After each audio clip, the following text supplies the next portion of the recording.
কি ভাইস্তে তুমি নাকি কোনো অঙ্কই বুঝো না? কে বলেছে আমি অঙ্ক বুঝি না? আমি অঙ্ক দেখলেই বুঝে যাই, এটা আমার দ্বারা সম্ভব না। কি হরে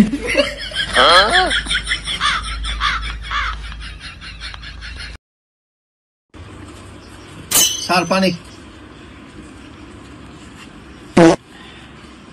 স্যার এদিকে কি মনে করে? আপনার ছেলে কি স্কুলে পাঠান না কেন? না স্যার, পড়ালেখা করা কি করবো আর। আচ্ছা এমনি নুন আনতে পান্তা পুরা ঠিক আছে। আর লেখাপড়া করার কি লাভ আছে? তার চেয়ে আমার সাথে দোকানে যাইবো, এটা লাভ। কেন?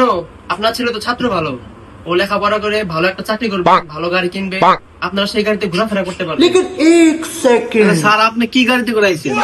শালার মাস্টারি করায় বাদ দিন, চটপটির দোকান দিন তাও ভালো। এর কাছে কোয়া লাগবে আমি কিছু করাইছি।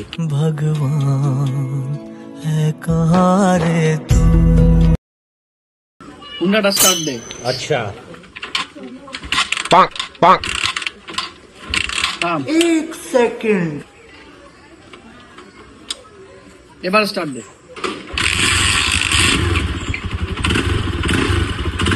কি বুঝলি? আমি তো কিছু বুঝলাম না, তুমি কও।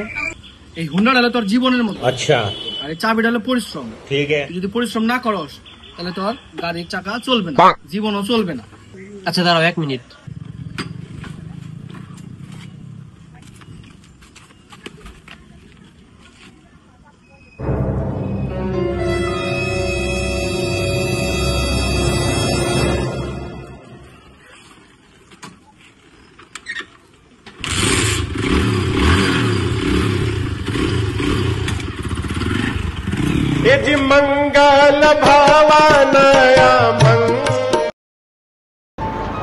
একটা বিষয় খেয়াল করেছো কি, ঘুমের মধ্যে কোথাও ঘুরতে গেলে গাড়ি ভাড়া লাগে না।